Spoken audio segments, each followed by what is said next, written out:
Please visit our sponsor, goldsilver.com, for all your precious metals needs. That's goldsilver.com. Enter promo code AMTV free ship for free shipping through the end of March.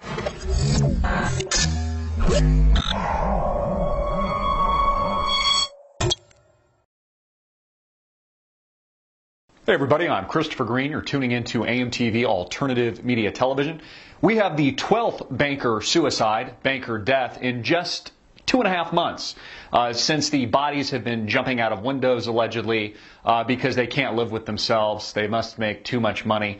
And this 28-year-old, tragically, Kenneth Belando, just couldn't go on another day. Again, banker number 12, the 12th suicide in 2.5 months from 28-year-old Kenneth Belando, who, by the way, was linked to JP Morgan Chase and the massive London whale trading scandal, which cost Jamie Dimon and JP Morgan Chase over $1 billion. Now, of course, there's been two other high-profile, high-level bankers that have also mistakenly fallen out of windows here recently.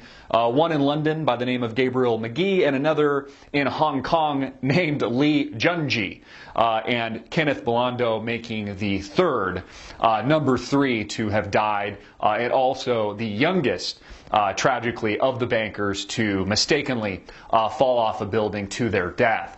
Now, some of you are probably asking, what is the London whale trading scandal, Christopher? Well, Kenneth here, who some of his emails were used between him and his brother actually still works at JP Morgan Chase. His name is John. Some of the emails, because Kenneth was involved in risk management at JP Morgan Chase, was used in the Senate hearings investigating the London whale scandal. The London whale scandal was a $1 billion scandal with JP Morgan Chase, ended up paying or losing about $6 billion due to erroneous and bad bets in the credit default swap market, which basically is a fictitious make-believe Wall Street market where they create instruments out of thin air known as CDSs, or credit default swaps. Of course, Jamie Dimon and his firm were in the limelight, or in the hot seat as a result, having lost an estimated $6 billion as a result of the large erroneous trade and bad bet. Kind of reminds you of MF Global and, the losses at that firm as well.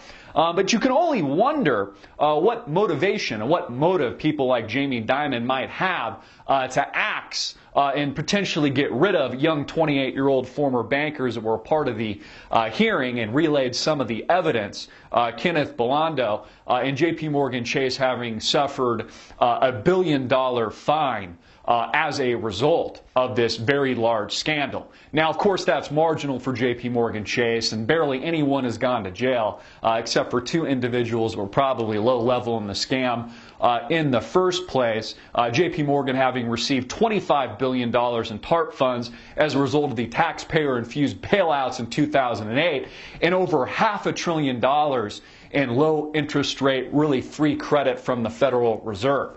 So the tally keeps building, and what's also notable about Kenneth is that he just left the firm, JP Morgan Chase, about 3 months ago. He was at his new firm, Levy Capital, since January, and really had no reason at all to kill himself. Again, accidentally falling out of a building like the other 2 traders, making 3 links to JP Morgan Chase and the London whale trading scandal, Gabriel McGee in London, falling out of a building, and Li Junji also falling out of a building in Hong Kong. The death toll keeps skyrocketing. Again, these bankers, I guess, just have nothing to live for, and as the mainstream media and the authorities dictate to you and I, the viewing public, there doesn't seem to be any foul play. Outside of the obvious linkage to one of the biggest trading cover-ups and scandals in the history of America, which has largely gone unpunished. People like Jamie Dimon walking around scot-free and gladly taking billions and billions of dollars in taxpayer bailouts and free money from the criminal Federal Reserve. Stay tuned, everybody. I'm Christopher Green, hard-hitting and in your face. Get this video out everywhere. Also, I wanted to mention that Kenneth was a part of a very high-level family. His father, also a very high-level executive, just under the main executive at Condé Nast. So these were people that really just had no reason, and Kenneth here had no reason to off himself at all. Really, the motive pinpoints and points right back at the same perpetrators responsible for these scandals in the first place. Get it out, hard-hitting in your face. I'm Christopher Green. Click the link below to support our sponsor.